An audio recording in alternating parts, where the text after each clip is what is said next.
पर्यटन विकास निगम लिमिटेड रांची के द्वारा दिनांक 28/9/2024 को धुर्वा थाने में एक शिकायत दर्ज कराई थी, जिसमें कि फर्जी अकाउंट बनाकर अवैध तरीके से लगभग 10 करोड़ 40 लाख रुपए की निकासी की शिकायत जो है उनके द्वारा फर्जी निकासी की शिकायत उनके द्वारा की गई थी। इस संबंध में थाना कांड संख्या 284/24 दर्ज किया गया था, जो बीएनएस के विभिन्न धाराओं के अंतर्गत दर्ज किया गया था, जिसमें 316/5, 318/4, 338, 336/3, 340/2 बीएनएस के अंतर्गत ये कांड दर्ज किया गया था। इसमें उनके द्वारा मुख्य रूप से 3 व्यक्तियों को जो है इस कांड का अभियुक्त बताया गया था उस कांड में, जिसमें गिरिजा प्रसाद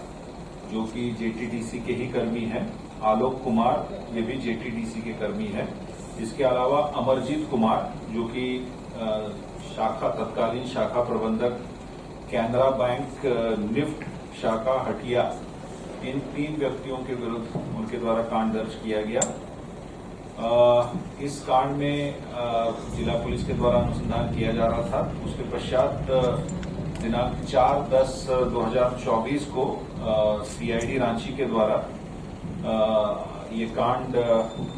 कांड का अनुसंधान भार ग्रहण किया गया और अपराध अनुसंधान विभाग के द्वारा सीआईडी थाना कांड संख्या 41/24 बीएनएस की विभिन्न धाराओं में दर्ज किया। इस कांड की महत्ता को देखते हुए और सेंसिटिविटी को देखते हुए इमीडिएटली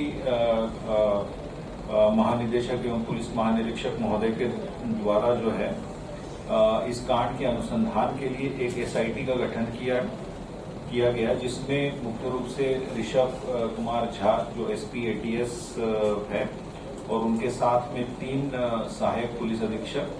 पारस राणा, ऋत्विक कुमार और राकेश सिंह, इन तीनों को शामिल करते हुए और सीआईडी की टीम को शामिल करते हुए एक एसआईटी बनाई गई इस कांड के सेंसिटिविटी को देखते हुए, और इस एसआईटी के द्वारा इमीडिएटली कांड का अनुसंधान प्रारंभ किया गया। अनुसंधान के क्रम में एसआईटी के द्वारा गिरिजा प्रसाद सिंह जो मुख्य रूप से पटना के रहने वाले हैं, रसूलपुर पटना के, उम्र करीब 61 वर्ष, तत्कालीन लेखापाल सह कैशियर जेटीडीसी रांची, तथा अमरजीत कुमार उम्र लगभग 43 इयर्स, ये लठमा रोड सिंह मोड़ हटिया के रहने वाला है, जो कि रांची, तत्कालीन शाखा प्रबंधक कैनरा बैंक निफ्ट ब्रांच को हिरासत में लेकर पूछताछ प्रारंभ की गई। पूछताछ के क्रम में इन दोनों व्यक्तियों के द्वारा इस पूरे घटनाक्रम में अपनी संलिप्तता को स्वीकार किया और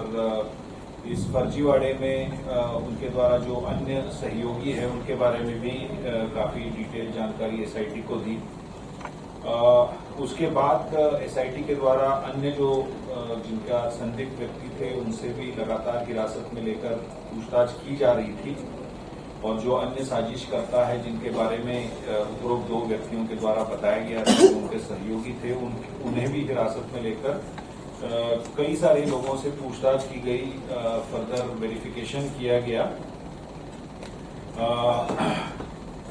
इसके बाद पुलिस के द्वारा 2 व्यक्ति मुख्य रूप से जिनके बारे में संलिप्तता के बारे में अमरजीत कुमार और गिरिजा प्रसाद के द्वारा पुलिस के समक्ष बताया गया था। हृद्र सिंह उर्फ समीर कुमार जो कि बोकारो निवासी है, और लोकेश्वर शाह उर्फ लोकेश जो कि डिब्डी रांची निवासी है, इन दोनों को हिरासत में लेकर इनसे पूछताछ की गई, और गहन पूछताछ के बाद इन साजिशकर्ताओं की निशानदेही के बाद उनके बताए गए स्थान से सर्वप्रथम लगभग 85 लाख कैश तथा लगभग 15 लाख के सोने के गहने, जो कि मुख्य रूप से इनको कमीशन के रूप में प्राप्त हुए थे, तो ये लगभग 1 करोड़ की राशि के कैश और गहने जो जब चल रहा था, उसी क्रम में 3/10/2024 को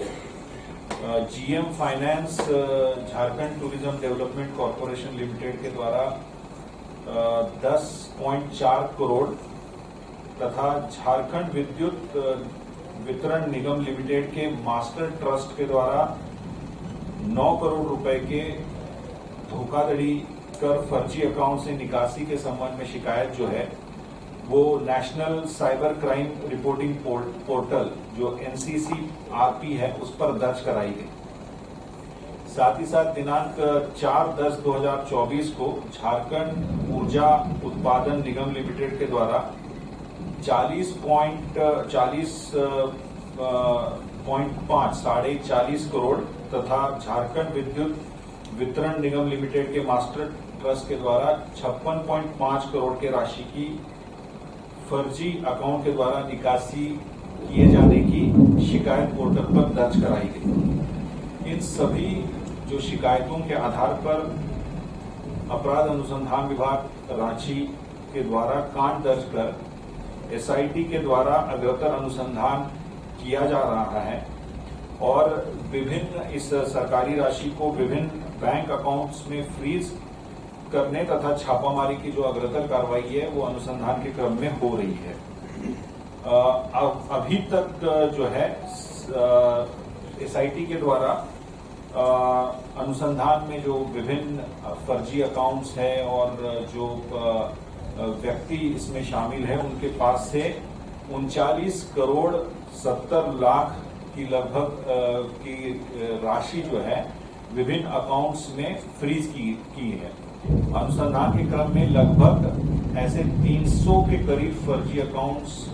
का अनुसंधान में पता लगा है, जिनके माध्यम से जो है इस राशि का को साइफन ऑफ किया गया है, राशि को अलग अलग जगहों पे भेजा गया है। तो इन सभी अकाउंट्स पर अग्रतर जो है कानूनी कार्रवाई भी की जा रही है। अनुसंधान के क्रम में NCC-RP पोर्टल, साइबर क्राइम थाना